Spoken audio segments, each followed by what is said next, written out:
trying to beat the sun up. Grinding hard for mine to see a meal before my sun's up. All I'm saying is I'm trying to get my funds up. Gotta stay strapped. Hey everybody, thanks for joining in of another episode of Run It Back, where we highlight the area's greats from yesteryear. And this episode is nothing short of what you guys been hearing. You know, we got a legend from the 90s to the early 2000s. He was putting in that work. You should have seen it. You know what I'm saying? Razzle dazzle, shoot your lights out. Can't leave him open. Can't back up too, because he'll take you off the dribble. This gentleman right here, I'm blessed to have him, you know, sitting with us, blessing us with his presence.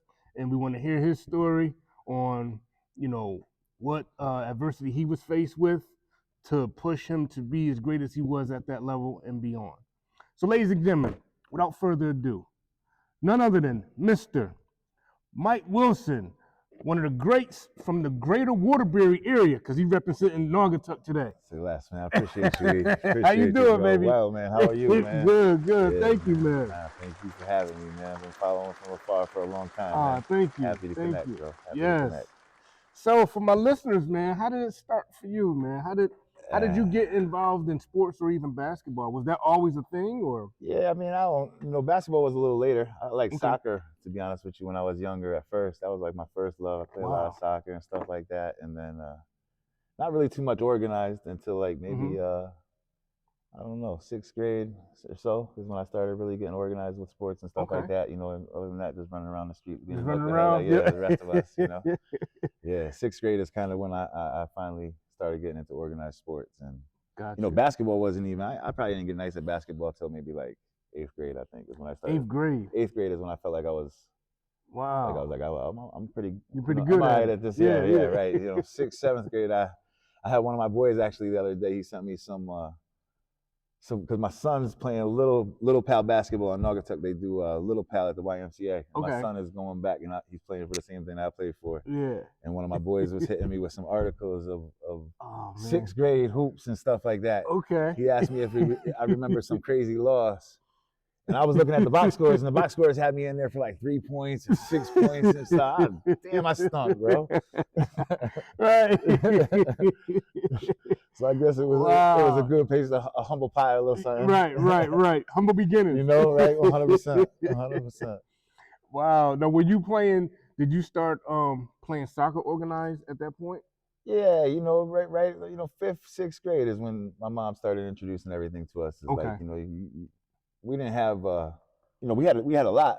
We didn't have a lot, right? Okay. That's how I like to say it. We had a lot, but didn't have a lot. So when we finally was able to open some things up, it was that time. Yeah. Okay. And because I'm the last of. So my mom and dad both were married before, and then they got together, and then we had me and my brother. But my mom had like 6 kids. My dad had about 5 kids, and I was the last of a lot of kids. Wow, so that was a big family. Right, yeah, we had a big family, a lot of different directions, a lot of I was the only real athlete, kind of, you know. You were the only one? Yeah, if you want to say like, who like kind of, one of my brothers he was nice. He could play basketball. I beat him for a long time. I chased him for a long time, but he never organized or anything like that. Okay. You know, he had to go to the military to get a situation. But I mean, you still had someone a little up above you that can beat you down a little bit. Right. So he, you know, God bless my brother Bobby, went to the service, you know, he changed his life, did some really awesome things, but he would come home and he would take me under his wing in the summer. So every summer I was chasing him, like, yo, I'm gonna catch him one day. Yeah. And then when I finally caught him, he never played me again. He said, that's it. I ain't playing no more. I ain't playing no more. That's how it happens. Yeah. And that's why I got my son on the grip right now. He getting it. I usually give them to when they get about 18. I'm like, all right, when you get 18. So with the coaches shit, I always say, like, freshmen and sophomores, I'm punishing freshmen and sophomores still. You know what I'm saying? When they get to that junior, senior year, I'm like, you're getting a little stronger. You get a little stronger. Move a little differently, you know? It's a little harder to beat them down. 100%. You know, these old knees and backs start hurting a little differently. Now, did you play like any middle school ball or? Yeah, so that's you know, I played a little YMCA basketball in town leagues, and then I played first time trying out for a team was 7th grade. Oh, 7th grade? Middle school. City Hill. Okay, how'd you do with that? Yeah, I was all right. You know, I was that's when I was starting to get after it. 7th grade is when I started to get the bug. I started to get the hunger and that like love for the game. And was it competitive to you at that point? Yeah, it was competitive. Sure, I Okay. was getting my ass whooped by a lot of people around the way, you know. Yeah, So yeah, I was yeah. definitely getting competitive with it, and that was after my 7th grade year because I didn't start, you know, and that bothered me. Okay. And then by that summer, I went 7th to 8th grade is when I really got started working on your game. Obsessive. Oh, really? Yeah, just obsessive, right? Like wow. So I had like in between my buildings, you know, I had my little fake hoop over there. Yeah. Okay. You know? I had that little portable hoop back in the day, bro. They didn't have a hoop out there for us, so I had my little fake hoop I used to put in the basement every morning. Carry that thing out with all the weights, set my hoop up, have my little spot. I think I still got the grass burnt out. Wow. You know, so you got creative with it too, though. Yeah, you had to get creative. Sure. Yeah, I didn't live in the Mizwork world where I had trainers, you know, holding my hand everywhere through it. You know, that wasn't around that era. Nah, we didn't have none of that. It was, you know, sink or swim, sink or swim, bro. Sink or swim. 100%. You had to be creative, and you kind of had to, like you said, you had to obsess with it too.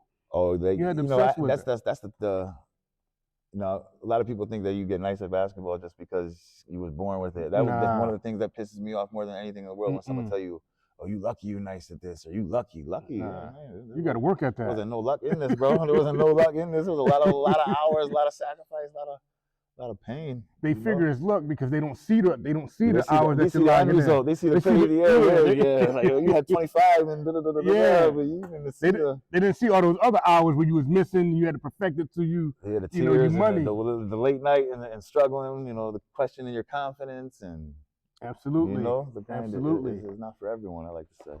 So how would you round out like your middle school years in terms of you kind of you're taking it serious, you're getting better at it. Now you starting to I can do this. Yep. Are you looking to what are your plans in terms of I can't wait to high school or what's your sure. So like in 8th grade I started having I think 8th grade. Shoot, 8th grade might be the first time because my parents didn't take me to no high schools or like we weren't like going to high school games and all that stuff when I was younger. We weren't involved with none of that. So I think the first time my boy took me to a Naugatuck High School basketball game was who I saw my boy Kenny Pernicki from Naugatuck and T. Davis Holy Cross from Cross, and they both had 40. Wow. Yeah, T. Davis and Kenny Prooch both went for 40 in a game, and I lost my mind in that gym that day, seeing like, dang, this is wild in here. I want to see what I can do, you know? Yeah, and to see that, man, T was, he was lights out too. He was lights out, bro. He was putting on a show that night. He was lights out. T. Davis, yeah, man, for sure. I played a lot with. Wow. That's the beautiful thing, right? About being from around the way, man. Exactly. You get to play. You playing around and you playing with a lot of ballers. I've seen so many generations of it now. You know, like it's really dope to see the process all the way through and through now. Definitely, you know, definitely, for sure. Yeah. So now you see that game and you're saying, "Oh man, I can't wait to get the." I'm saying, yo, I got work to do. I got work to do, bro. I'm trying to get on that level. You know, I'm trying to get like. Trying to be there. They both was lights out. There was you know, really could shoot that basketball and back then that was a big stage. High school basketball, that's the big stage. Varsity, that thing was the gym was live. You know, you go in there and everyone knows who you are, and the scene was right. That gave me a lot of hopes and dreams, man. And I knew T, so I started following T. Davis, and I saw that he was getting a scholarship. I think that's kind of when I started learning what a scholarship was. You know, like when I started seeing starting to fall in love there. Wow. I wanted to be like those knuckleheads. Yeah, exactly, for sure. Yeah.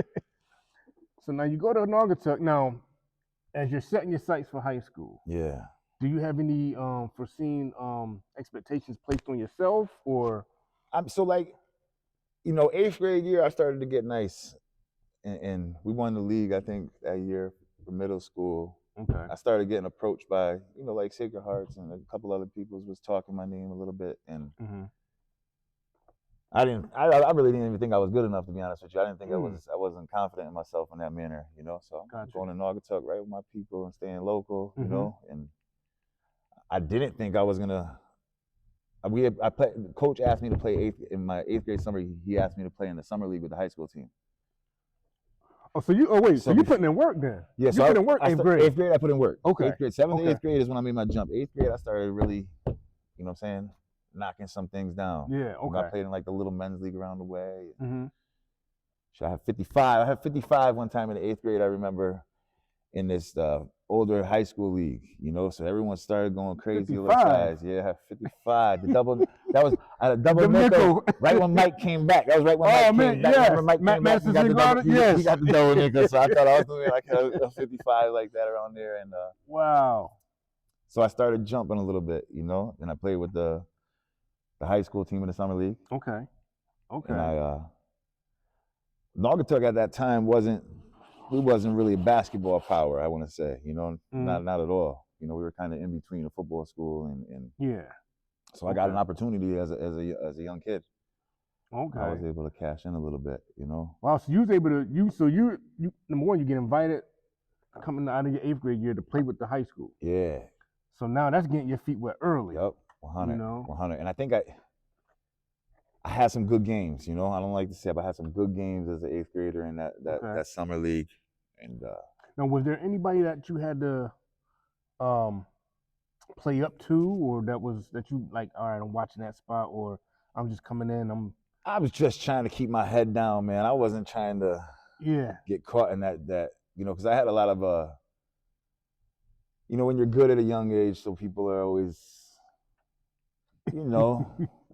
You got high expectations and you got haters and you got this and that. You got different darts getting thrown in your direction, is what I like to say. You know what I'm saying? So I'm not trying to mess with none of the seniors. Yeah. And put myself. They see you coming though. They knew I was coming, right? They knew you was coming. They knew I was coming, but I wasn't being a jerk and okay. I was always trying to pride myself on being humble, man. Always try to pride myself on being humble. Definitely.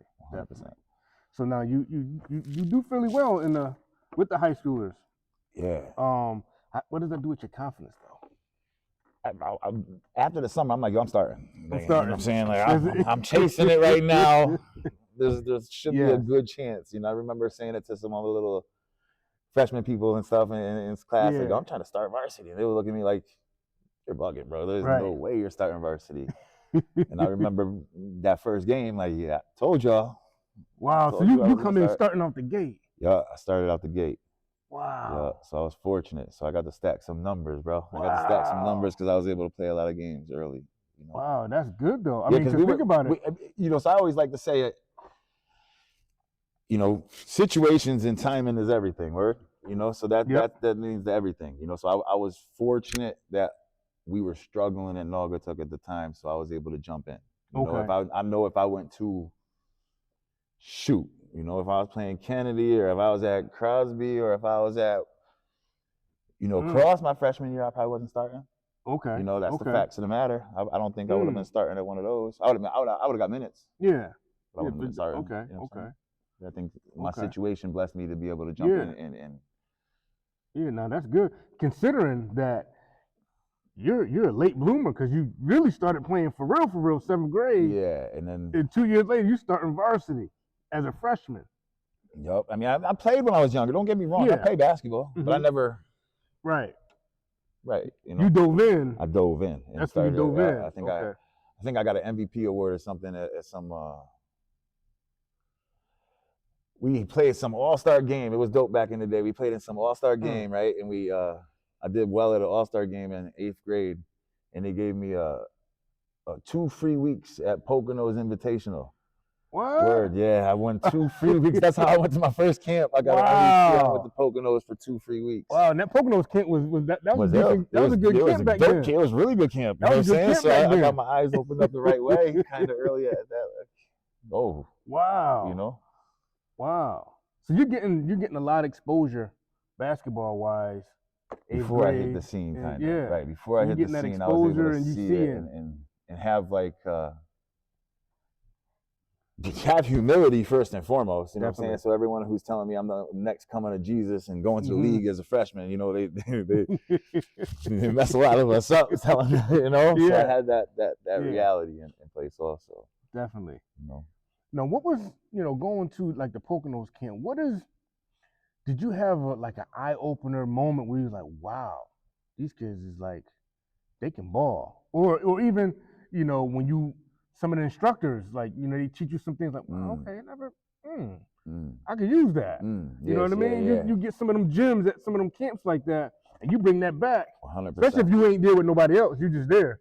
It was dope. You bring that back.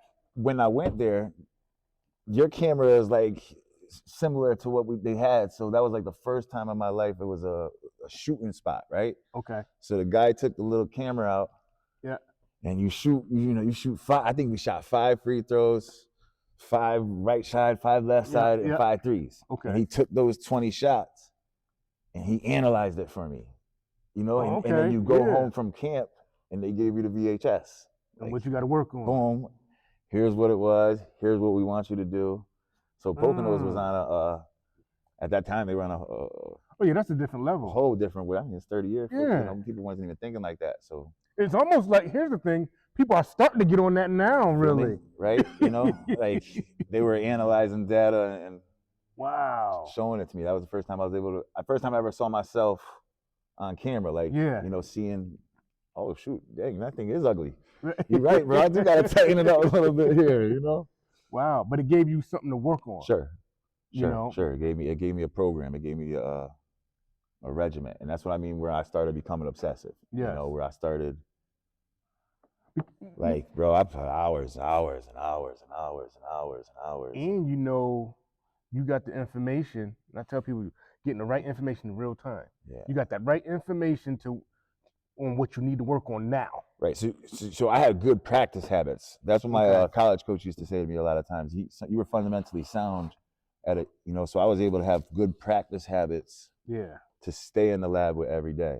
Gotcha. You know what I mean? Some people have, listen, some people working their you-know-what off, but they doing some not productive situations. You know, you see them at the lab. Working hard on the things that's not going to get it. Really hard, bro, but you could have done that in a half hour and we could have got right, and you're just kind of wasting time. You know? So I had some good people in my, you know. When I went to high school, my freshman year, I had 2 really awesome guys, Tom McCray and Cam Farrar. They were my freshmen and my JV coaches. Okay. Tom McCray played at Naugatuck, and Coach Farrar was from Florida, but Coach Farrar was the real deal, bro. God bless his soul. You know what I'm saying? I think he played at Central Florida or something like that, and he was so talking about the regiment and everything starting to follow at a young age. I got with Coach Farrar, Coach McCray, and they started getting me focused and working like a man instead of a little boy. They used to like to say all the time, and seeing those guys, that was like, whoa, man. Wow. Whoa. Wow. Yep. You had some great tutelage. Yo, they played, so Cam Farrar, Tom McCray, Daryl Parker. Oh, okay. Where my people, when I was at a young age, they played Hoop It Up together. So you remember Hoop It Up? Yes, Hoop It Up Hartford. Hoop It Up in Hartford. They had the 3-on-3. The 3-on-3, the top gun division. Word. So like that's when it was popping too. Yeah. They ended up getting sponsored by like Reebok. They were the real deal. Okay. And I used to run around with those guys a little something at a young age. Wow. And they were my guys, you know what I'm saying? Yeah. Like I remember Coach Park, my guy. I think I was so D came home. So when D came home from overseas, okay. Yo, D had the Jag, bro. You know what I'm saying? In a nice crib. So they brought me over there and like, yo, look at D, you know what I'm saying? And he was talking to me, showing me everything that was going on. I was like, oh goodness, bro. You know, so that was kind of some good people in my corner at young ages. Yeah, Nadir Pro, he's an excellent guy. I grew up across the street from him. Okay. He came on the show like excellent guy and wealth of knowledge too. Oh, class act. You know how nice D was, bro? That's Magic Johnson before Magic Johnson. Yeah. Mm-hmm. Tall point guard. What? Tall point guard back there. Yeah. P-Funk. Yeah. Yeah, I looked up to him, man. That was this. Yes. Yeah, sure. So you starting. So how your team doing your freshman year? Oh, we stunk, bro. I think my freshman year we was and I was an idiot too, so I got suspended a couple games, unfortunately. I think my freshman year I only played 13 or 14 games. And we maybe 4-16, 5-15, something like that. No, we weren't good. We weren't good. I remember playing, I think that's so certain things, right? My freshman year, we played my guys Yanni and Mel. Oh, Kennedy. Yup. Yeah. So they were my guys, Yanni and Mel, and they shut me out. I know I had they gave me the knuckle on the last game of my freshman year. Yeah. Oh man. Tag had them boys playing some D over there, though. Bro, they played D, man. It was in me. I couldn't handle it out there. They had MP was on the team. Yeah, MP back then. Yeah, they were nice, really nice. And actually ended up playing after my freshman year. I ended up playing Connecticut starters with Yanni and Mel. Yanni and Mel. Okay. We had a killer little nice. team at that time. Nice. Yeah. Wow. Yeah. So what are you thinking now? You in your freshman year with the double, the zero. What's your motivation of obviously the season's over? What's your mindset towards your game? Yeah, I gotta get with these guys. Okay. I gotta get up. I gotta level up my game. I gotta get out of Naugatuck a little bit and start, getting in the city and really being around. Hoopers. You know what I'm saying? Yeah. Hoopers who are about that life. And okay. Coach McCray and Coach Farrar, my guys, they ended up hooking me up with Connecticut starters, and then so back then you had to be nice to play AAU. So you had to be go nice. to tryouts and it's a tryout. There was like 200 people at Connecticut starter tryout back in the day. I remember that Yale, New Haven, we had the Connecticut starter tryout, and I made that team. We were nice, bro. We had I don't know if you know Brooks Sales. Brooks Sales, Hartford. Yeah, Brooks from Northwest. Big TJ McKenzie, Keon Smith. Coach Smith, his son. Coach Smith is the head coach at Windsor. Keon's on the bench with them. Yep. Yeah, we were good, man. We had a good team. Wow. That was a hell of an experience for me. Yeah, right. Yeah. Because I'm starting varsity and then I'm going over here and getting cracked. Yeah. You know? And do it make you say, okay, I got to work on some things? And it's like, okay.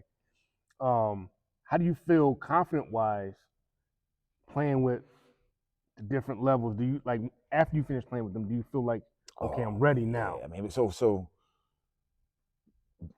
also AAU wasn't 14U, 15U, 16U. That's it didn't rock like that back then either. So I played 17U as a freshman, so I was with the big boys. The big boys. Word. So that definitely helped my confidence out drastically. Every year I came home from summer basketball. High school basketball was not.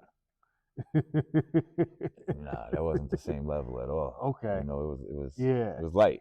Yeah. Not to be disrespectful or anything, but facts. Because you used to playing up. Word. You're playing, you playing and these is top-notch ups, too. Word. That's what I'm saying. Not just playing up. You playing top competition. Kobe and Chris Burgess and pros, you know what I'm saying? Darius Miles and Elton Brand and Booz. What the heck is coming at us, bro? You know? Yeah. The whole different meaning of playing up. Definitely. Yeah, and then, like scratching minutes. Like some people don't know about scratching minutes and learning how to be fundamentally sound and playing a role, So I had to play a role early and often, and I think that helped me transition into playing a bigger role. And you know what? It's funny you say that, because when you learn how to play scratch minutes, it's kind of like, all right, and there's people, okay, I need you for these next 4 minutes, 3 minutes, 6 minutes. Word. But you better make something happen. Yeah. Cash your ticket. That's it. Cash your ticket right now. This is your opportunity. This is your opportunity. Right. And you might not start, and it might even be spot minutes. But when you come in, they say, okay, whoa, he come in, he know what to do with it. He ain't got to get warmed up. He's already ready. Yeah. You got to make sure that I say basketball players got to be you got to be able to adapt and adjust to any situation in the world, right? So if you're a player, you're going to be able to move in. I play this system, I play that system, I could play here, I could play the wing. What you need me, coach? What you need me to do? That's what I'm always kind of trying to really make people understand, right? People want to get caught in a box, yo. No, when you can show versatility on the court, that means the coach can trust to put you anywhere. He got the confidence. Okay, now you know what? He's out there. Wilson, I need you on that wing over there. You can do it, right? Yeah. I got you. Then I say no. I got you for whatever you need. You say no, you know where you're going to be. Yeah, man. Because you're used to scratching and clawing for minutes, right? So you're not used to being entitled to minutes. Right. There's a big difference when you're scratching and clawing for minutes than when you're entitled to minutes. Yeah. Like, I couldn't imagine a coach putting me in at the end of the game and me saying, I ain't going in right now. What? You see this shit all the time with these kids, bro. Like, I ain't going in. What do you mean you ain't going in right now? Wow. You know what I'm saying? Like, oh, you're entitled to something. Like the entitlement is a hard process to get with the youth nowadays. You know, ain't nothing entitled in this game, bro. No, nothing's entitled. But you know, from your coach's standpoint, not to jump ahead, but how do you guys deal with the entitled, you know, group or generation or group of kids, you know, that's entitled to? I shouldn't come out the game. Yeah, yeah. Or I should be able to take any shot I want. Yeah, they're bugging, right? No, that's a bad shot. Yeah. Everyone's so scared of kids nowadays, right? They don't want to say the right thing to them. And 9 out of 10 kids will look at you like the punk if you're not saying the right thing, is what I like to say all the time. You know what I mean? Like, there's no little kid's going to look at me like a punk. That's how I feel. So I'm gonna address what I have to say. And I'm going to make sure, I always say to the kids in the beginning, I'm not going to be disrespectful. You know, I didn't like coaches that were disrespectful. I used to really, I'm not on a power trip or a hierarchy, you know, no, I'm part of the squad too. To be honest with you, we're all part of the squad. So I'm just telling you the truth, little bro. You know, that's how I like to keep it with them a lot of times. And I think it flies a little easier. I say, I'm a punk if I don't tell you. If I let you go and do that and do this and do that, you're going to go back to your friends and talk shit about me. Probably. They saw over there. You let me do whatever you want. That coach a punk anyway. So coach him hard, and if he don't like it, you know, kind of is what it is. And I think you know, they got to get that discipline in them, because here's one: if you inspire to play at the next level, they don't care. You're bugging. They're gonna tell you to do this, that, thing. You're gonna okay, out of here. Next one, hey, facts. Do the, and the next one's gonna do it. So I'm so proud of my guy Parker right now. You know, I have 1 year with Park, and he's up at Central. Yeah, he got rookie of the week last week. Yeah, but shout out Park. But he only getting like 13 minutes, 16 minutes. He's getting spot minutes right now. And this is a young man who's had the ball in his hand. He could be considered an entitled player because he had everything his whole time. But he was super coachable, and he let me get after him last year and be real with him. I think right now he's able to accept some. He's able to adjust. Honest feedback, right? Be real, right? You know, listen, you ain't no one's God's gift to this game, bro. No. No. Right. No. We're all gonna have our flaws. Definitely. So your freshman year, you guys ain't panning out on the win-loss column. Ain't pinning out the greatest, right? Nah. So how about your sophomore year? Your sophomore year, we made a jump. That's when we started getting it rolling a lot. I think we won 8, 9 games. Okay. So we made the tournament. Yep. My dumb ass got in a fight in school. Unfortunately, down the end, and I got suspended for the state tournament game. No. Yeah. Wait a minute. Dagger, bro. Dagger. Unfortunately. You guys qualified for the state. Qualified for the states. And you get suspended. I got suspended. Wow. For being a young, immature young man, right? You know, and not making the best choices. And I had to sit. Yeah. And we lost that game, unfortunately. Lost that game. Yeah. Wow. And some of my boys talk a little trash to me still, saying that I I messed up, bro. You know, you let us down, played us, bro. Yeah. Now, how are you adapting to like the upperclassmen? I was cool, man. Yeah, everything. You know, in Naugatuck, it was a heavy sports community. Okay. You know, heavy sports community. So, man, they love me. Naugatuck has been so good to me my whole life. I got nothing but like, you know, I live there. I got my kids there right now. You know, for sure. Yeah, the people, everyone was good. The upperclassmen. It was dope, to be honest with you. It was like a little rock star. You know, it kind of confused me. Yeah, it kind of had my head messed up for a little bit in that sense. I was telling your son, you know, it took me a little adjusting when I got to college. Yeah. Wow.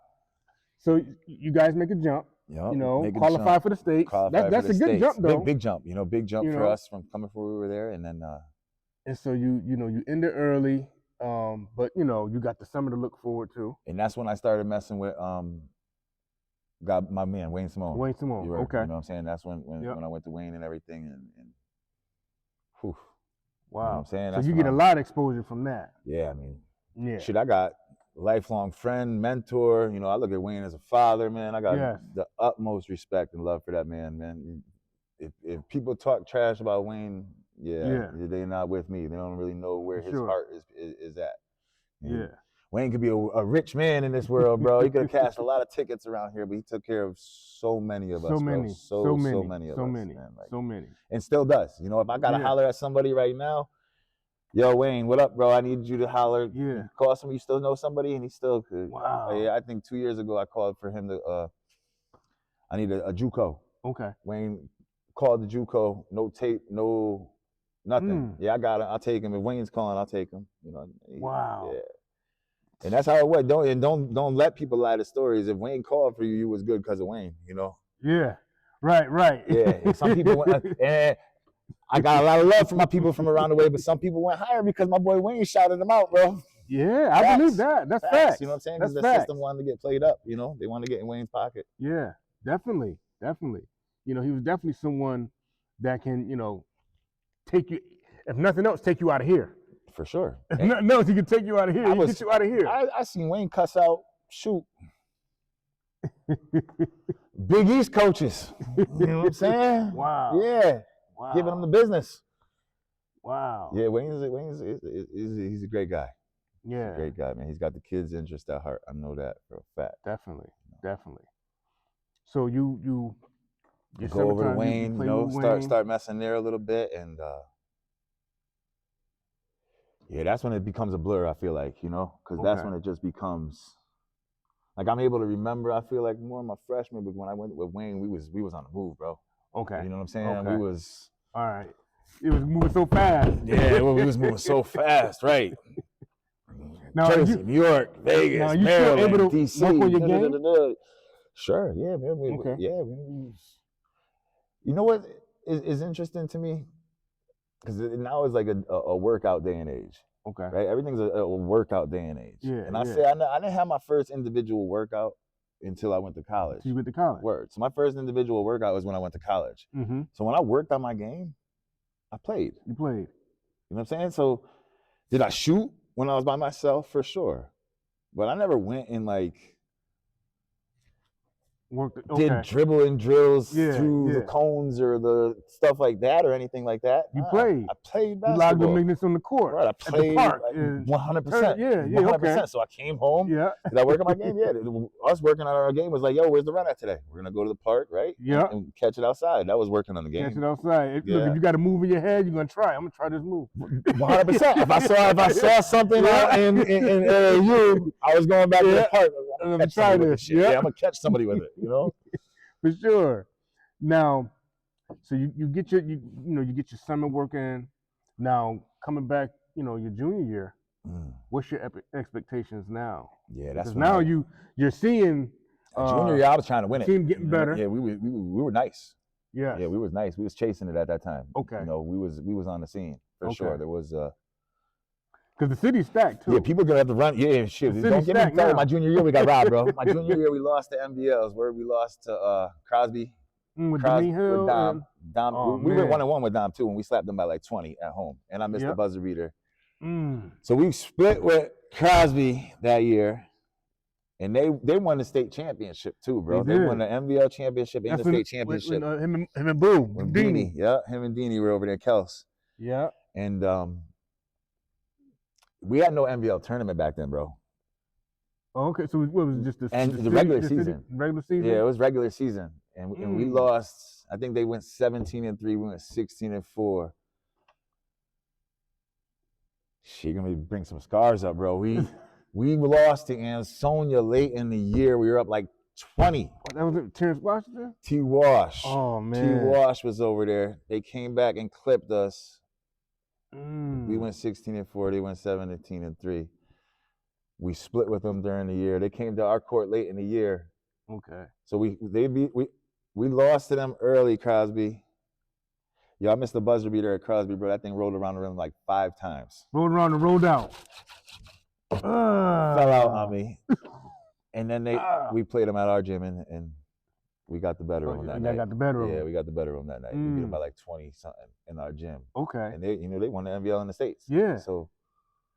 Wow. Now, which games are you personally getting up for? I mean, I know you're getting up for everybody. City. But are you all the city teams? Yeah, say less. You know the city. Yeah, right. Like that's where I was having to mark my name a little bit, right? Yeah. I was trying to take it over and chase it as much as I could. Absolutely. Like who in the city? I mean, we had Deanie. Deanie was so nice, bro. Then y'all had Randy over at Ranf. Sacred Heart. Yeah, Ranf at Sacred Heart. Corey was at Sacred Corey Heart. Barnes, yeah. Wasn't Blip? No. When I was young, the league was really lit. You know, that's when Sacred Heart had Blizz, Corey, Deanie, Corey. Deanie was over there. Deanie his was still sophomore there. year, freshman sophomore year. Yeah. Ed. You know, MP. I think we had like MP had Kennedy had MP. We had like 3, 4, 5 Division I players, you know, in the league at the time. You know, there was, and then we had 3, 4, 5 Division I players who just didn't get there. You feel me? That's facts of the matter. Don't. There's a lot of people who were better than me, who came through the MVL. No, there are a lot of people who didn't get to scratch some of the boxes I did. That one against Mark and Gordon. Cool. Word. Holy Cross. Yep. So that was my senior year. That's your senior year. Okay. Yep. My junior year was we lost. We were nice, bro. We were good, man. We were good. I don't like saying it like that, but we were pretty good. We had Jay Doubt. Right. Jay Doubt transferred over. From Kennedy. Yup. Jay was a killer, bro. I know. Jay was a killer. That's why I was like, wait a minute, I forgot. My starting 5 was really good at Naugatuck. Like I say it all the time, like really good. John Herman, everyone played college ball. Big Herm was like 6'6". He went and played Division III. No, 2. I forget where Herm is so long ago, but Herm, we had a big 6'6". You know, I was throwing him lobs. Okay. He's catching everything. You know. Then when I had Jay at the 4, who could shoot Jay could shoot that thing. So he was a stretch 4 before people knew what a stretch 4 was. You know, so we were playing a whole different scene at that time. I had my boy Steve Pereira. I'm talking rugged. My boy was rugged. He was the only he was the same grade as me. Okay. He went and played at Nichols College. My boy Brian Cardoza, he went and played at Nichols College also. He ended up his senior year being the player of the year in the conference, yo. Ooh. He was nice. Oh wow, okay. Yeah, and then myself, we had a 5 that was. Y'all had a good 5. We had a 5, bro. We had a 5. I'll bring that. I talked to my teams right now. Like, yo, my 5 was cracked up 5. You know, we was with it. And we lost that year. We lost in the quarterfinals, bro. We lost in the quarters to Windsor. Who Windsor had then? Windsor had the Alberti brothers. Oh, the Alberti brothers. Oh, Alberto. I played with UNH. We played UNH together. Word, right? Yeah. Those Alberto or something like that. Albertis or something like that. My boy Mike Duke, he played at Central. They were good. Alberto Alberti. Yeah. Word. UNH. You can shoot though. Yeah. We was out. I was out. I had a good game versus Windsor that night. Oh man. I was killing them, bro. We lost. We was up 3. Up 3. Homeboy who didn't score all game. Mm-hmm. He threw one up from like past this gray line. That thing was a duck, bro. It hit nothing but net. Nothing but net. We lost in overtime by 1 on a free. Man. Oh man. So Coach Smith is my guy. Coach Smith is the coach at Windsor now. So he was the coach back then. They was trying to foul me late in that game. Word, bro. Okay. The kid was dumb and he tried to foul me late in the game. Coach Smith, I love him to death. Our coach calls a timeout, yo. Our coach called a timeout as he's trying to foul me. We're going to the bench. Coach Smith run up on his kid, bro. Joe grab him by his throat, start choking him out. Yo, what you doing now? Oh man. That's how the scene. Yeah. That's how. And then we ended up losing that game. Yeah. Wow. And Windsor went on, I believe, to win the state championship. Yeah. And that was double L. That was double L. Yeah, that was the big boys. You know, we was in the. That wasn't an N. Or F. Nah, we was in that big dog the whole time. Okay. You know. Okay. Yeah. So there was no. My junior year, we popped Will Solomon at our court. So Will's the real deal. Will went to Clemson. Yeah. Will played in the league for the Grizzlies. Will was Will led the nation in scoring, bro. Will is what? Will led the nation in scoring at Clemson. Yeah. Word up. Will is the real deal. We popped them in the first round. In the first round, they had to come to our gym, and they had like a 6'6"er. You know what I'm saying? And Will. And we got them out the way, you know. So wow, y'all beat Will Solomon? Word up. We ended up, you know. Will's my guy. We got Wow. we ended Will's career, bro. He came to the borough. He came to the borough. We had to send him packing. Send the packet. Got him out of there. Yeah, I forget. It's so long, man. So many games, right? Wow. But that's In between. but y'all beating some heavy hitters though. Hitters, bro. That's what I'm saying. When Y'all that's hit- what I y'all always say. beat So some when you heavy get into hitters. the, you knew once you was getting in, it was real. Yeah. You know, it's real when you get in there. And the thing is, like, even, you know, you like you're naming a couple teams that's outside of the NVL, but the NVL is even stacked. Oh, it's stacked, bro. Yo, Crosby won it. Crosby won the L. You know what I'm They saying? won the Crosby won the L. L that year. We Yeah. was trying to win the double L. We were Yeah. mad we didn't take 2 of them things home that year. Wow. Now you couldn't tell me nothing. I still feel differently. Like you can't tell me that basketball don't run through the city, run through Waterbury. You man. can't tell me in the state. I'm always talking trash to all of them, Man. Hartford and nah, bro. Exactly. Come see, we got something around our way Nah, too. Greater Waterbury is Yeah, we got putting in something that around work. our way. Yes. And especially in our guards. Oh, this a guard Especially area right in our here. guards. Guards. Our guards are built different out here. The guards is different. I'd say if a college coach calls me and asks me about a kid, I say he's a Waterbury guard, bro. Mm-hmm. That's Waterbury what I always guard. like to say. If he's Waterbury a Waterbury guard, Waterbury guards usually do really well in college. Yeah. Yeah. That's true. That's true. Facts, bro. Waterbury Start guards. going through our guards Yeah. and start naming the guys who start going through the system and Yeah. Waterbury tell me guards something do about all right. Waterbury guards who ain't do nothing. Shoot, Ant, Yep. B, Yep. Harold. So Yeah. Waterbury Mike, guards, we they can start going through you a can cloud, keep going. bro. Word up. There's a lot of them. You keep going. Mhm. You're right. So your junior year, you got here's the thing, you guys built off of everything you built off that first year. Mm-hmm. And it just kind of just kept growing. The momentum kept You building. know, it kept building. That's what was so dope about it. And how's now from your sophomore year on, are you guys, is it like upperclassmen, or are you pretty much you keeping the nucleus of your team together still? So nah, we some of my young boys, my guys were with me right away. Okay. So I started as a freshman, but I think my next year I had 2 sophomores. Okay. You know, so they was with you. they was throughout that coming. whole They was ride. with me right there as we was Okay. building up together. My boy Herman Cardoza. Okay. Herm and Doze started early too. I forget the years. I'm not, you know what I'm saying, but they started early. We were together Yep. building. You know, me, Okay. Herm, and Doze built it kind of together at that time. And my boy Steve jumped in the next year with Jay. They kind of came on together at that time. Okay. But my boy Steve, he was the one in my grade, so he Okay. came back for my senior year together. Me and him holding it down. So how your senior season go? I mean, great. Because Yeah, I mean phenomenal. everything is still stacked. I don't know if that's when Sacred Heart started building up on. Oh, Sacred Heart was nice. Oh yeah, for sure. Sacred Heart, they won the states my sophomore year. Your sophomore year. Word. In Crosby. Yeah. Okay. Sacred Heart one of my I mean, we always said Sacred Heart one of my sophomore year with Blizz and Corey and CI. CI was nice. Ooh, Chris Island was something That was else. nice, bro. CI was nice. Me and Randy Chris was was just talking something about else. him the other day. Yep. Yes, Chris Island was something else. Yeah, man. there's a yeah, that whole Can y'all get a CI locked up Kobe. Yeah, CI gave Kobe problems at a tournament one time. get out of Yeah, here? CI is yeah. Really? He went out his neck, bro. CI got the heart of a lion, bro. Oh man! And we talking Kobe, Word. Bean, Yeah. Kobe Bryant. Okay. That's the thing about Wayne. We play. I think if we try to say all the pros we played against, bro, impossible. Yeah, impossible. Like to start. Wow. Real fortunate in that sense.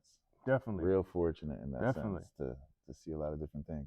And you know what too? It's good to shout out to Zim. He did the classic, the classic that he did a couple months ago when he had a lot of the TK in them. No doubt. I was saying, I was like, man, I wish a lot of the Waterbury kids could have just seen that, like the level of those players that's in high school, but how they playing.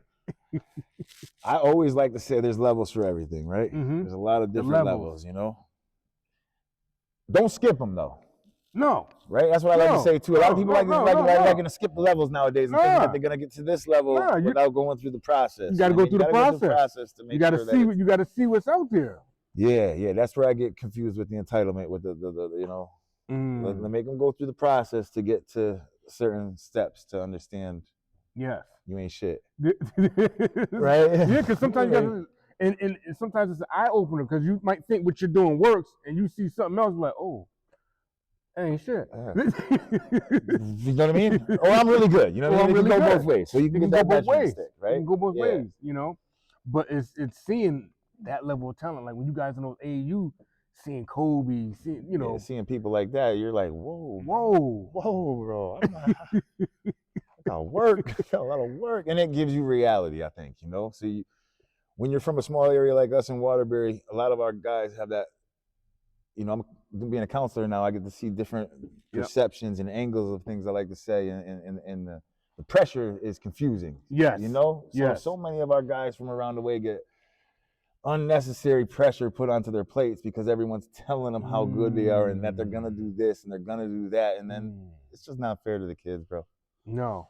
You know, that's the part I come back to a lot. That's why I try to stay out the basketball business right now. Like I think I could cash a lot of money in the business of basketball right now. Yeah. Okay. But it's not. I like that man upstairs, bro. I gotta check that question with him one day, bro. Yeah. The business of basketball is something else. That's a whole nother world, though. It's grimy, bro. That's a whole nother world. I coached 3 years. I saw when I got done with, you know, not to jump ahead or whatever. When I got done, I coached 3 years college basketball at St. Francis. Okay. And it was a beautiful, eye-opening experience. Okay. And I thought I was going to be the next Coach K and chase that. Yeah. That wasn't my scene. No. No. No. No. I want to be pure. I want to exactly have good relationships with my people, you know? Exactly. Yeah, exactly. A lot of lying, cheating, stealing. Man. You know, I'm telling you coming to me next year, I'm in your house with your mother and father and telling you how good things are, and then you suck, and then I got to next year move in a different direction. Ooh. You know, they all set to come near next year. And you got to switch gears on them. Just the different businesses, you know? It's a different business. So your senior year, how well you guys do? Yeah, senior year we did well, man. Senior year we did I want to say senior year we went, I go say 18-2. Senior year we went 18-2. Again, I was mad because there was no MVL tournament like they got right now. Shit, never mind MVL. I would have got like another 500-600 points if I had one of them stupid NBL tournaments too to add on to my record books. But I was mad because, shoot, we was 18-2. 18-2. Holy Cross was 18-2. The tiebreaker was we lost to Sacred Heart twice that year. Okay. So since the tiebreaker, Holy Cross beat them one time. They gave it to them. They gave it to them. We didn't even get to play. At least play a game, or at least and we was 1-1 with them. Oh man! You know, so the fact that what they did with Sacred Heart and what you guys did, that determined the tie. Word. So that determined the tie. It didn't go. But y'all split. We split in the head-to-head. You know what I'm saying? But when it went to the neutral point, it didn't go to that. So it went to a different, and we didn't get an opportunity to play them again. Wow. So I let my maybe that's why my dumb butt has come back and kept coaching and stuff. You know, I don't know. I got two hard years, my junior and senior year there. Wow. Where we were really good teams. We just didn't, you know, it just didn't go our way. And really good teams. Just like you said, your first year, y'all won 4 games. Yeah. 8. You know what I'm saying? 16, 18. Like y'all definitely got better. We built it, you know. Y'all built a nice program over there. We got to be really respected, I felt like, you know. Were you thinking college?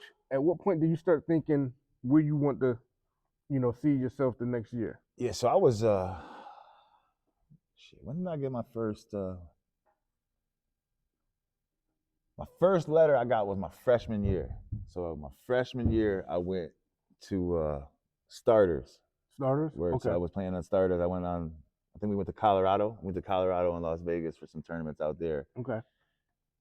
And Oregon State, bro. Oregon State fell in love with me out there.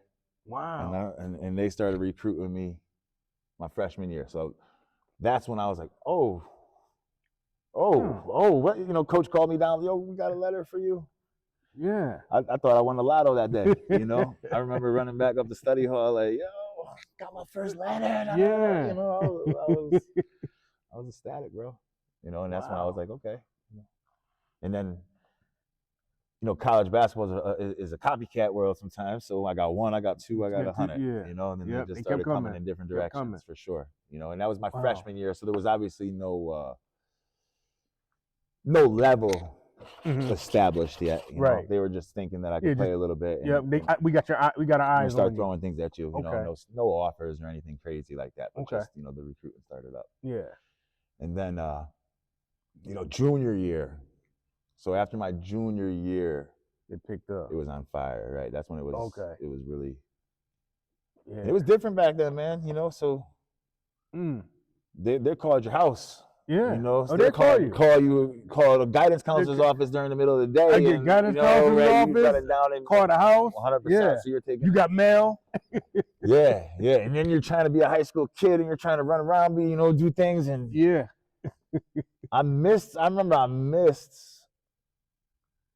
I forgot. It was a Big East school, and he was pissed. Oh man. Because I missed the call. You know what I mean? You missed the call. Yeah, I missed the call. He was like, "I'm gonna call you back." Yeah, man. You know, things weren't right. I missed that call, unfortunately. That call didn't go too much further. Oh man. Yeah, so I was starting to get on fire my junior year. So, you know, being a white boy in a basketball world sometimes is everyone thought I was the smartest kid in the world, I feel like. So I was getting all the Ivy League schools like crazy my junior year, bro. I had all the Ivy Leagues was coming at me, you know, Princeton, Dartmouth, I had them all. And those conversations, unfortunately, only lasted like 28 seconds. 28 seconds? I tell all my kids right now, that's the biggest regret. If I don't have too many, that's my regret. Like, not being able to entertain those conversations, you know. And I laugh and joke about it all the time, but yeah, I think back about that and be like, do you know how much better my life could have been if I just not better. I don't want to say better. Better is not the correct word. They just could have opened up some different doors. Correct. Maybe I might have a different opportunity or something that would have came along, or you know. Definitely. But I wasn't able to entertain too many of those conversations then, you know. So then I started flirting. That's when I started going to like the MAC and like the mid majors really started knocking all on my door. Yeah, I was a heavy mid. You know, I had some lower Big Easts, like you know, Wayne was telling me to hold out. Hold out. You know, I was too nervous. I don't know why. Just young and dumb, I guess, you know. And I took one of the mids early. Yeah. Do you feel like you regretted it? Or? Yeah. Okay. Yeah. I was young and dumb, bro. Like I keep saying that a lot, unfortunately. But I only took one visit. You only took one visit? I took one visit. Wow. You know, I had so many, and I was tired. I was lazy, I guess you would say. And tired of going through the phone calls and the people. That process. You know what I mean? I wanted to be a kid and party and hang out and you know, be a knucklehead. And I took my visit. I was like, oh, it's fire up here. This place is awesome. I think I'm gonna start. You know, once I found out, I liked it. I thought I was gonna start. Well, sign me up, man. Sign me up. It is what it is. And I wish I transferred. I transferred. Probably because I didn't, you know, explore it enough. I was saying to something. I didn't transfer. You know, a lot of people transfer schools. I went to Rider, so I ended up going to Rider. In Jersey, and I was fortunate that I started, bro. I went to Rider, started as a freshman. I made the all rookie team. Okay. So you putting in work. I'm getting work. You know what I'm saying? I'm playing. You know. Yeah. That's. There's not too many people from around the way who could say that they went to college and started Division I straight from high school. But I went straight from high school, started, boom, jumped in the scene. And I wish I was just more focused at that time. Okay. You know, I wish I was more focused on basketball. Yeah. Basketball. Yeah. You know, I was enjoying being a college athlete and the college scene. All the stuff that comes with it. You know, being out there, I like that. And I knew I had to get out of there. You know what I'm saying? I knew I had to get out of there. I wasn't gonna finish my 4 years there, unfortunately. So I transferred. Okay. And transferring then is not even close. You want to talk about pissing me off, bro? They ain't tell you had to sit out. because I had to sit out. Yeah. and I had to sit a year and a half because I transferred. I went back my junior year. So I went back my junior year to Ryder. Okay. You want stories, bro? I got stories. I went my sophomore year, we went to Italy to play in a tournament. Okay. I was wild and I wasn't in the best, I ended up almost fighting the coach in Italy. Right? So you almost fought the coach. Almost fought the coach. I'm in Italy. So, right. So I went to pass the ball to the post. My big man acted like a punk. He let the guy get in front of him. I'm like, yo, bro, I'm not throwing you the ball no more. If you don't hold him up, I'm not giving you the rock no more. Coach come back cussing me out, and I never. Mm-hmm. You can cuss me out all you want, bro. Right. That wouldn't faze me at all. Zero, not a zilch. And I'm sitting there just like, drinking more water. All right, coach. Now he tired of me doing this, I guess. You know what I'm saying? He says, yeah, nothing fucking bothers Willie. This is the story. I'm sorry for the language. That's what he's saying to me on the bench. Nothing fucking bothers Willie. He snatched the bottle out my hand. Bong! He hit me with the bottle, bro. I'm telling you, it was crazy back then, right? So it was different scenes, different people, He hit me with that bottle. I blacked out. I'm on the bench. We're in Italy, bro. I got up. I pushed him. I don't know what I said. Man. I don't know what I did out there, unfortunately. Wow, he hit you with the bottle, though. Threw that bottle. He probably threw it off the floor and it hit me. You know what I'm saying? But I felt like he hit me with the bottle, bro. Right. What it was at that moment. I was hot over it. So he begged me to come back after we got that situation. I went back my junior year for like a week. I was like, nah, I gotta go. I was ready to quit ball, unfortunately. It was at that point. At that point, I was like, man, I hate basketball. I don't even like it no more. And I don't know how many of my people. Everyone chases Division I. Everyone chases these aspirations to go. Mm-hmm. They don't know the grind. The grind. I got a couple of my people, not even a couple. I say like 60% still mess with basketball. 40% of my people who hooped in college at a high level, that's ball. Yeah. Wow. I'm good with ball. It can take a lot out of you. It takes a lot out of you. It takes a lot out of you. Because here's the thing: people don't realize, just on the collegiate level, it ain't no just practice one day or one day. You got about three a days, and then you got film and weightlifting, and conditioning, and study hall. What, bro? You got all. It's really a job. So our thing, we often would say, man, I wish I was a regular student. That's regular students seem sweet over there. You can go to class. Do your homework. Mm-hmm. Go hang out. Leisurely hit the gym. But I would never, now looking back, I would never want to be a regular student. Mm-hmm. Like, no, that was life. Yeah. That was life. But when you're in it and you always got to remember, so there's a college coach who's making a lot of money based off of young men, right? So he's making, I'm making $2-3 million is my profession based off of your behavior and how you act and how you produce for me. That's right. So that man's gonna be a you know what. Yeah, he's gonna be on you. He's gonna be on you, bro. He ain't gonna mess his money up. Exactly. He ain't gonna let you mess up his money. Word. Yeah, you gotta go, bro. You gotta get the heck up out of here. We ain't playing with that. So what other schools you think you would have entertained more if given the opportunity, or if you just had I had foresight. I really wish I looked at Fairfield more. Okay. Because I was so hell bent on getting out of Connecticut. Okay. I eliminated the Connecticut schools. I'm not going to Connecticut. I'm ready to move. I want to get out of here. I want to go see something different. So, Quinnipiac Central, Fairfield. Yeah. They were all really wanting me to go there.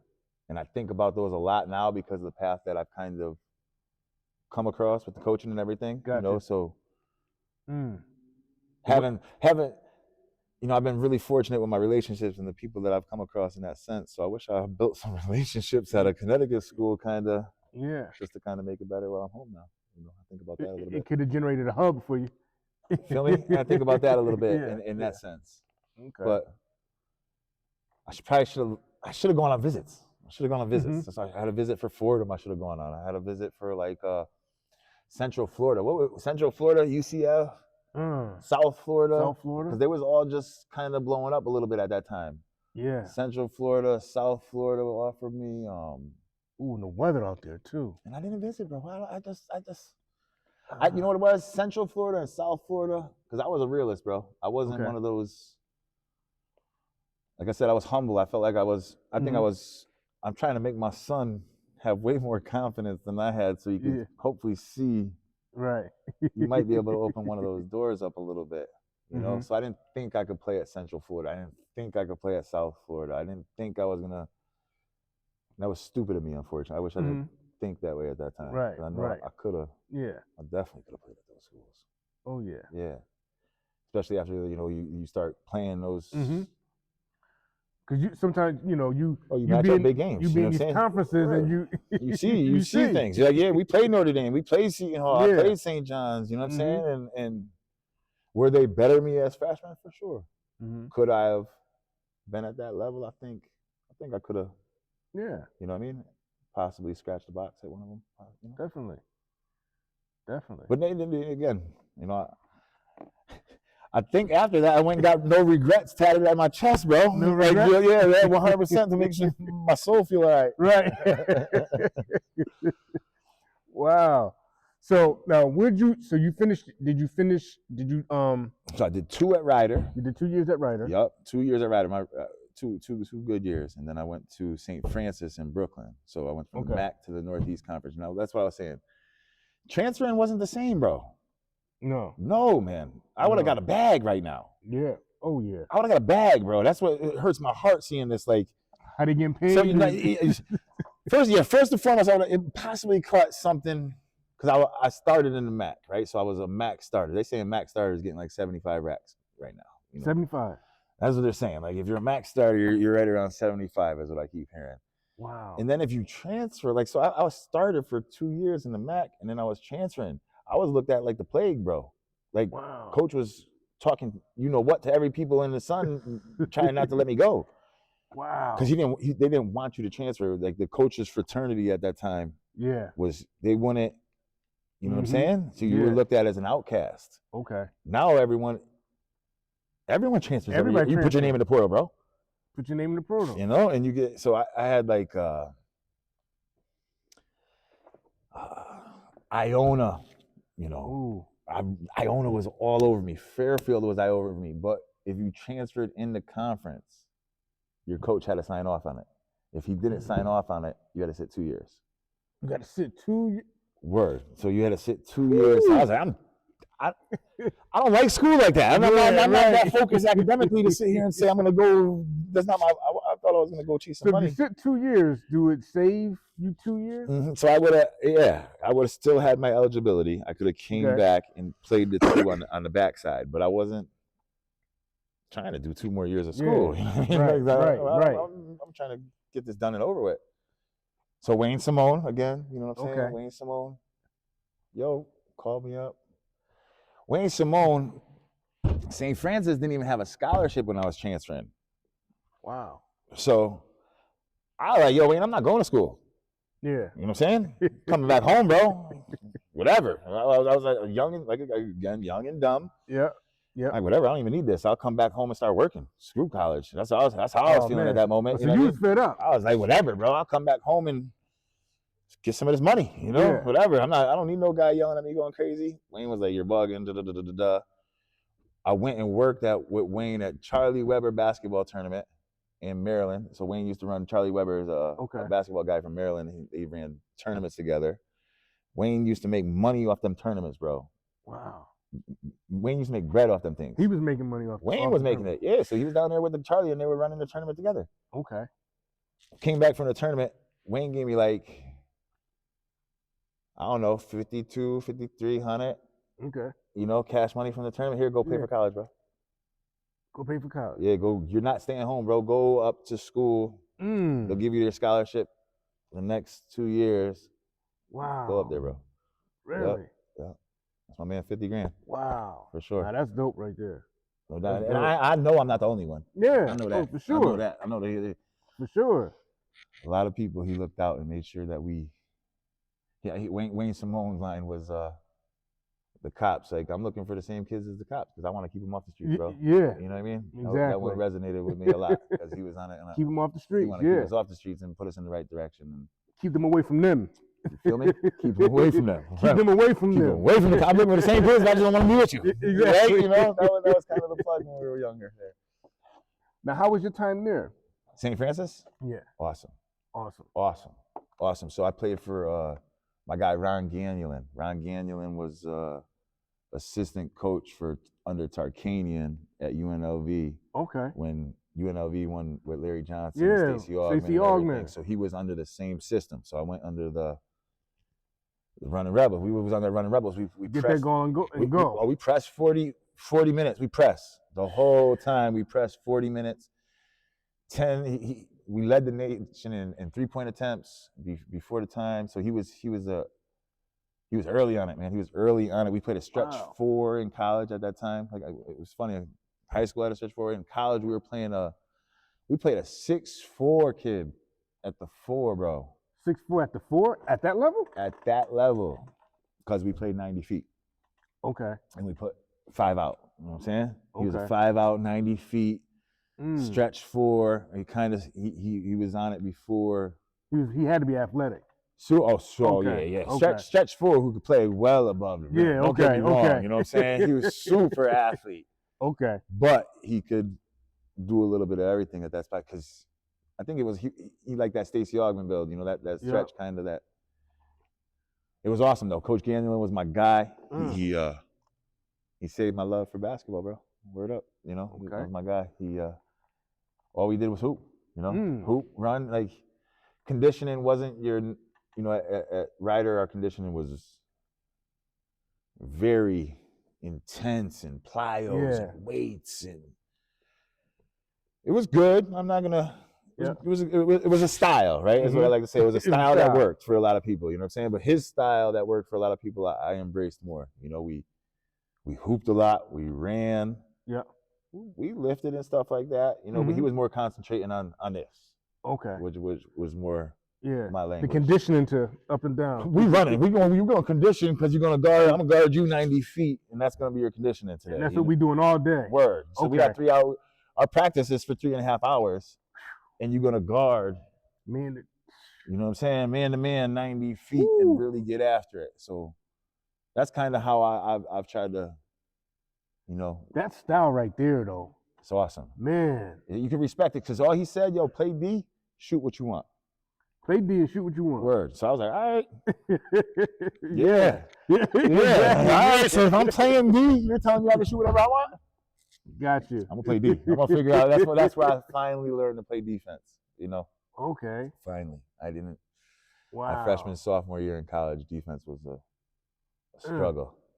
Oh, freshman, sophomore year? Yeah. I was hearing the horn in the end of the game, bro. Offense, defense. Yo, sit right here, Mike. Sit right here for a second. Yeah. Offense, defense. Offense, defense. Yeah. What would you say, looking back, your overall, if you're a superhero, like your superpower, what's your strong suit? I think just my, I think it was my ability to relate to any situation. Okay. You know, like mentally. I think mentally, I was a lot stronger than people. Okay. In this game, you know what I mean? Like the coaches couldn't break me. Mm-hmm. I grew up in then you ain't gonna break me yelling at me and cussing at me. Right. That ain't gonna break me, bro. You know, so I like competition from growing up around here. Yeah. You know, always chasing the big dogs, chasing the park, and like I said, Waterbury Guards, we hit around here. You know, so I was mentally tough to get my ass busted. Mm-hmm. You know, I could take an L. Okay. I wasn't scared to take so I think my mental toughness was. And especially because everyone could shoot, everyone could dribble, everyone could play when you get up to that level. You know, so my superpowers maybe in high school definitely weren't my superpowers in college, I guess you could say. You know, so for me, I think I was able to touch the court early in college because I was able, I'm pretty good at reading the game. Okay. You know, so I was able to find my spots, find my opportunities. Mm-hmm. I do a good job studying the film when I was in college, so I was able to know my spots on defense. Know You your know, spots so like on the defense, yep. little things that help you get playing time, Keep you on the floor. I was able to check those boxes. You know, so Okay. that I think that was kind of my superpower to keep me playing. You know, and it's keeping me involved in the game now, where I'm able to. Yeah. What would you say was your kryptonite? What was the Oh, defense for a while, bro. defense, Man. Defense was my kryptonite for a while, man. You know, like just getting punished, you know, just not knowing how you. When you're young, no one talks shit to you about your defense. No. I felt like no one said anything to me about my defense because I was getting my 40s and 50s. That's what I was about to say, because you making up for the offense. Right, so I get 40, 50. Coach, Yeah. what you talking about, bro? Leave me alone, you know? And then in college, you're a next level scorer. You're a really high level basketball player if you have a double digits. You know, so if you're getting 10 a night in college, oh, you doing good. You're a bucket, bro. You're a high level basketball player. Ain't no 40. If you getting 10, if 12, you're getting 10 good. above a night in college, especially at the Division I level, you're a really good scorer. That's what I like to say. You're a high level scorer, you know, so you better be able to guard. You know, like that's what I had but by my senior year, bro, I was guarding the best players. Your senior year. Word. So my senior year, You took that assignment. I took that pride. That made me feel so good by the time I was a senior in college. Every night I was taking the number one on the other side. Okay. Word. So that was really awesome for me because I was the offense defense guy sitting at the table for a long time. Okay. Yeah, well, I think one of my best games. It's funny because how you progress as a player, right? Yep. So one of the games that I remember the most as a senior in college is when we played this kid Darshawn Lucky. Darshawn Lucky was the returning player of the year. Homeboy was nice. He was like a 6'7", do-it-all guard. Okay. You know, he wasn't a one. 6'7"? That's a nice size, too. 6'7", big boy. You know, that's that thing about college. You know, I wasn't guarding, no. I said that 6'3" and above, guaranteed, every matchup. But he was 6'7". I held him for like 7 or 8, bro. Oh, man. And we popped him late in the year. Yeah. Yep. That was. Oh, you played something with deny ball on? I was both. Yeah, definitely deny. I had deny. I had my help on the backside too, and I did my job on the ball that night. You know? So that was one of the games I took, and I had some good scoring games my senior year, but I remember that more than some of the scoring games. Yeah, that's good. That's good. Wow. What would you say, like in high school, was there any particular player that, you was like, oh man, I gotta get up for him tonight. That made you that gave you some fits, even though you're gonna get yours, but it's like, oh man, this is gonna be a night. There's so many, bro. Like if I go through the list, that's hard. In our league, my first and foremost was Mel. And my guys over there. They were rugged, man. Yeah. They were rugged. They played a lot of these. So Jay Johns, say less. Jay was a killer when he was at Crosby. I was a freshman. I think my sophomore year I made all league, bro. Your sophomore year? Sophomore year I made all NBL, and I think the all NBL team that year, my sophomore year, was me, Ed, Blizz, Marlon, and Jay Johns. You know what I'm saying? So like, there was a lot of games to get up to when we were younger. For me to sit here and say one person, that's not fair to all the people that we came through, bro. Because it was a lot. It was any given night, any given night was. And every school had somebody. That's what I feel like, right? So Crosby, Jandy, Wilby, like shit. Wilby, my junior year, had Demeet and Said. Yeah, Demeet and Said. Demeet, Said, and G. Yeah. Wow, because that's the year when they hit Ryan and Demeet, Said, and G was. Yeah. That was my senior. So my senior year was Demeet, Said, and G. Because my junior year. Rest in peace, Boo Boo. My boy Boo Boo. Yeah. Word up. But Ryan Gomes is one of the best basketball players I ever saw in high school too. One of the best. Yeah. I know that gets cross-referenced differently sometimes, but that's my opinion. His footwork. Ryan Gomes was one of the best high school basketball players I saw at the NBL. I know a lot of people like to say that he wasn't that good in the NBL. At times I've heard that. I disagree. I disagree as well. Did his game make huge jumps every lap? Yeah. Sure enough. But I think he put in a lot of, like, if you look at the body of work that he did in high school, you can't overlook that. No. So yeah, right. You can't overlook that. 100%, bro. 100. So G played with us when he was, he was young select. Yeah. And that jump he made from his his sophomore to his junior year. Crazy. Yeah, that's when I started seeing it. And then the junior, the senior, forget it, bro. Yeah. Forget it. Forget about it. He averaged like 30 and 20. You know what I'm saying? That's crazy. Yeah. That's it's hard crazy. for me to say people had. And it wasn't just points under the basket neither.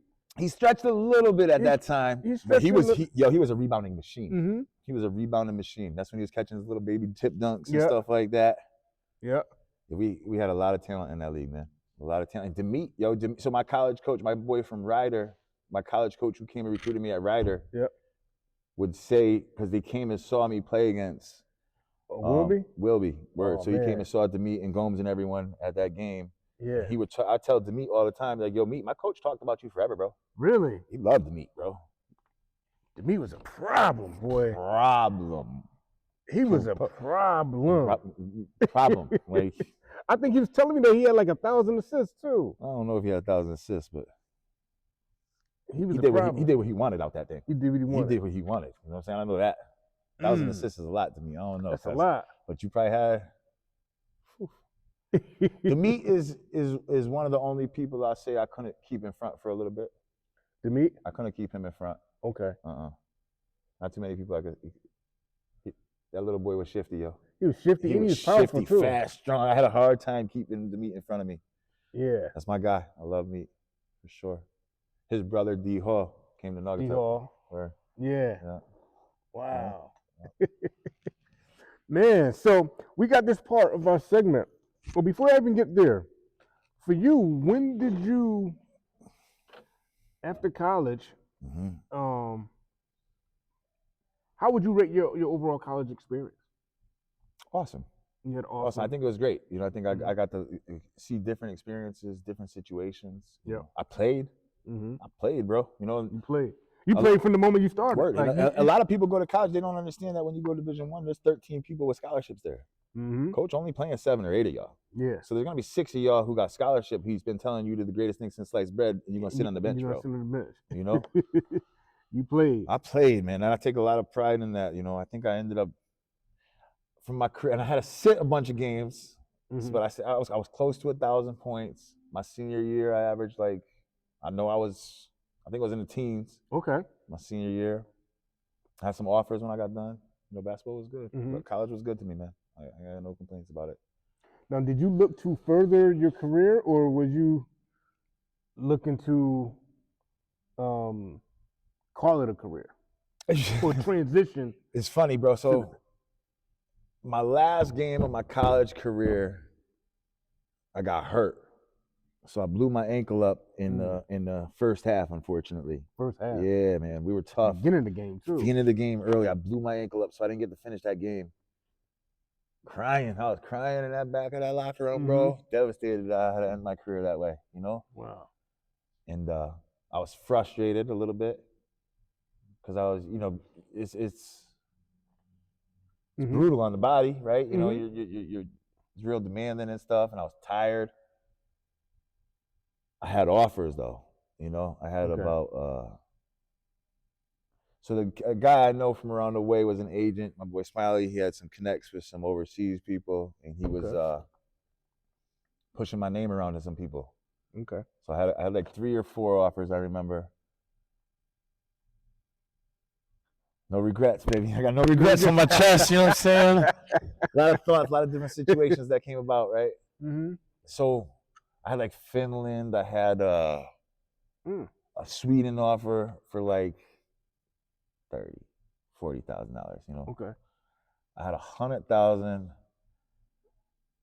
from like what is it, Qatar, bro. Okay. That's when the Middle East was popping.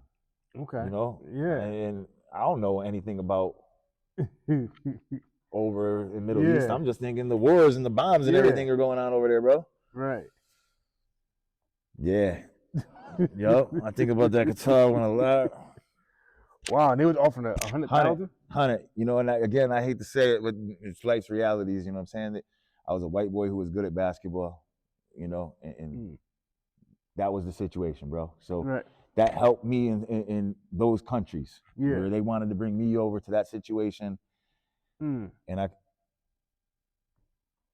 think about the one a lot of the Qatar one. I wouldn't have gone for the. No disrespect. You know, I know a lot of people go overseas, and I hear people say they go overseas and they get to check that box and say they were a pro. You know, it's dope. God bless. But they struggle, bro. People don't be be lying about that money. You know what I'm saying? Oh yeah. I know all my people who was going overseas. They went for a month. They went for 2 months. They went for 3 months. They didn't catch a check. You know what I'm saying? They went running to this country, went running to that country, and they did 2 years of their life, and it was a waste of time, bro. You know what I'm saying? So if you don't hit the right situation, you know, I wasn't looking to say, yo, I played pro ball overseas. That wasn't a goal of mine. To like, I was trying to get some money. I mean, I was trying to move in a direction to help. So I jumped on to my college coach at St. Francis. Okay. Knew I had some offers to go overseas, and I was talking to him about it. And he's been around forever. Okay. So he's like, you're an idiot if you go overseas. Don't waste your damn time. I'm going to give you a college coaching job with me right here, bro. So I was fortunate. He gave me, I was like, 60, 65,000 right out of college as a full-time. I didn't even jump in a graduate assistant position. He hooked me up and gave me a full-time position on the staff because so he respected my basketball mind. That's what I mean. So I guess that was my kind of superpower in that mind. He offered me right away, and it was awesome. Wow. So I did that for a year. Okay. With my guy, I'm thinking, yo, I'm gonna blow this up. This is great. You know, I could do it. My guy got fired. Oh. You know, he get fired. School, I was really cool with the people at school at St. Francis. Really cool, the administration and everything. So they said to the new guy, you gotta keep Mike. Okay. You know, because I made some choices to stay there. You know what I'm saying? This college coaching thing. You know. Cause I was talking trash to them, like, yo, I could have been chasing some money over sacrifice to stay with y'all. This was gonna be right. We were gonna blow up here at St. Francis. So I stayed at St. Francis with the new guy. Okay. And it just wasn't what I was looking for. I felt like I was taking steps in a different direction. So nope. I said I'm done with the college basketball scene. That's when you checked out. That's when I checked out. I was like, yep, that's it. I did 1 year with him. Maybe I did a year and a half with him. I think I did a year and a half. So I did 2.5 years at college, running around, and I wasn't with. Okay. No. Wow. No. Yeah. Now, did you still have that? Do you still have the basketball bug in you though? Oh, I was killing in practice still. You know what I'm saying? Okay. So like, yeah, heck yeah, yeah. I was. Are you getting off in practice? 100%, 100%. I mean, my boy Larry Wingate, cool as hell. He's like, Mike, you bugging, bro. Go get that money overseas. Why are you wasting your time in here right now? Wow. Yeah. So I was always a player's coach for sure. Yeah. Always jumped in as a player. I'm still hooping to this day. Still you know hooping. What I'm saying? Still running with them in the open gyms right now. And yeah. No. Wow. So I think about that often sometimes. Mm-hmm. But But it led you to the path of coaching. It led you to the path of my family, to now where I'm at. You're here, and I love it. You know what I mean? I'm fortunate. I say that all the time. I would never in a million years. I didn't plan to be a guidance counselor. I didn't plan to coach high school basketball, bro. Yeah. It's not a dream of mine. It's not something that I have some people have like the power or the authority that they really like. Yeah. I say every year I'm gonna quit. Yeah. You know what I'm saying? This is it. Yeah, I'm done with this. You know? But I love the game, bro. I love that game. Nice. We have a segment what we call it Test Your Recall, right? Yeah. I'm gonna throw some numbers out, and if you could tell me what they mean.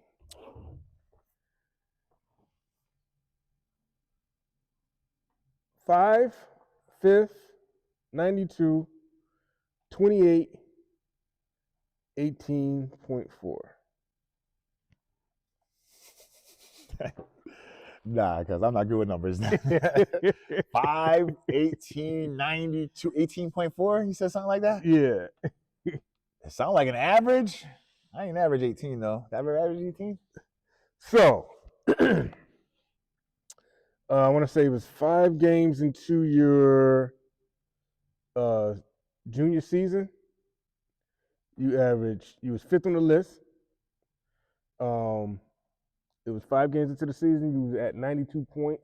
You was averaging 18.4, and at that point, 28 points was your high in the season so far. And you guys are 5-0 In high school, college? high school. Okay, that's what's up. Yeah. Yeah, no, I don't remember too many high school numbers. I mean, I got unless it's let's go. Say it again.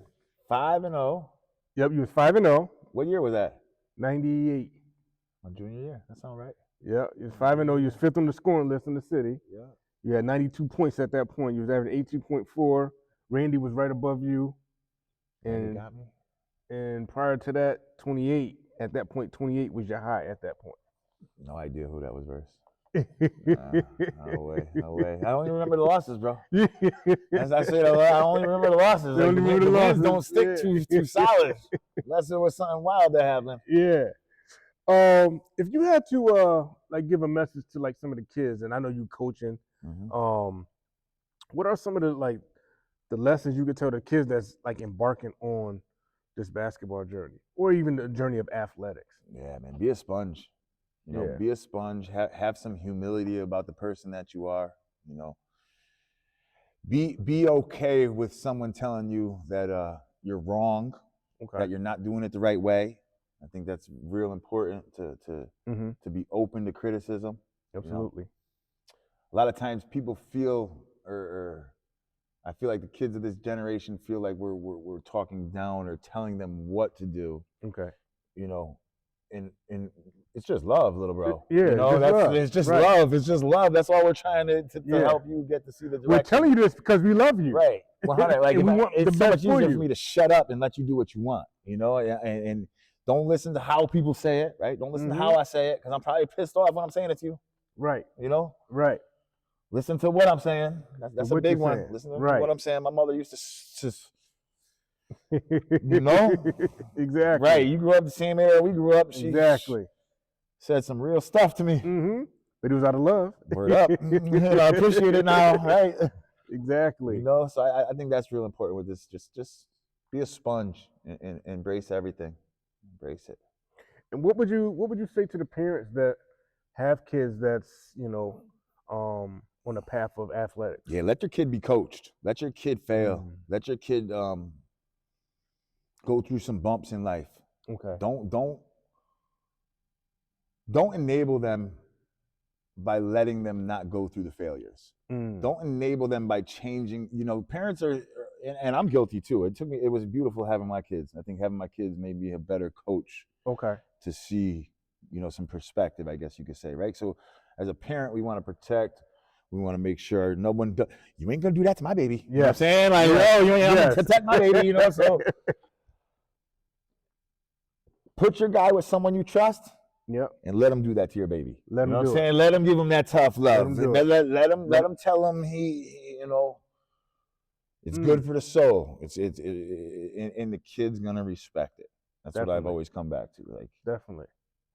A lot of people, I've had some coaches who've coached me in different spots. And I use a lot of 4-letter words in practice, but I've never used a 4-letter word at someone in a derogatory, a disrespectful manner. You know what I mean? So I think that goes a long way. You know, like that's one of the first things I'm always going to say to a kid at practice. Yo, bro, I promise you I'm not going to disrespect you. And if I do, please tell me. Yeah. Please tell me if you feel like I'm disrespecting you, because that's not my mission. Right. You know what I mean? Like, we want to be very clear about that. You know, I want to help you. And you're not going to disrespect me. You're not going to disrespect the program. You're not disrespecting teammates. And there's going to be some tough love that goes with that for you to help learn that kid. Exactly. You know, that's all it is. It's just some tough love for you to learn how to grind in this world, right? Because, you know, I think I saw Hurley say something like that the other day. Hurley's crazy ass. Not everyone can play for that man. You know, his love's gonna come across a lot different.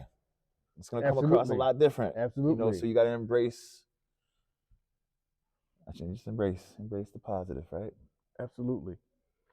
Well, Mike, man, I thank you for sitting down, man. It was a blessing, man, and our listeners got a chance to, it's a history book.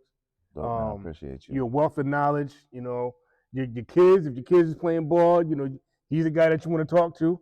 He's been there, wherever you're at right now, especially if you're in high school, middle school, and you have dreams to play at the next level. This is the guy you need to talk to. Pick his brain. I'm sure he'll tell you, the do's and the don'ts and some of the things that you can do to work on your game. Pick his brain, because he's definitely, and guess what? He's visible. He's out here. So, I thank you for, sitting down with us. Like I said, man, it was a blessing, you know what I'm saying? And a wealth of knowledge, man. And, I just like to look back, because, when I'm like a year or two ahead of you, but I would see some of them games when you out there getting busy. I'm like, yo, he killing them. You gave it to some of my boys too. I'm like, yo, he gave it to you. You know how ill it is? Now, I get a lot of respect around the way because of that. So I get a lot of people, and it's really dope for me when I see the little kids, like, say, your son or someone else's son come up to me. I don't know him. Yeah. But he kind of got the big eye look at me. He'd be like, yo, my dad said you was nice, bro. And they listen to me a little more because of that respect. For sure. So that's dope. Definitely. Well, on behalf of the show, we want to give you a token of our appreciation. Man, you're too cool, bro. Let's see here. You got it, son? On behalf of Run It Back. Oh, shoot. The Burrow, baby. There you go. Yeah, man. That's dope, bro. Appreciate it. Appreciate it. That's fire right there, man. Yes. Yup. I'm sticking that in my son's wall. Yeah. Appreciate you. Oh, man. Thank you, man. Good job, man. All right. From here to y'all, signing out. Eric Lewan, Mike Will. Have a good one.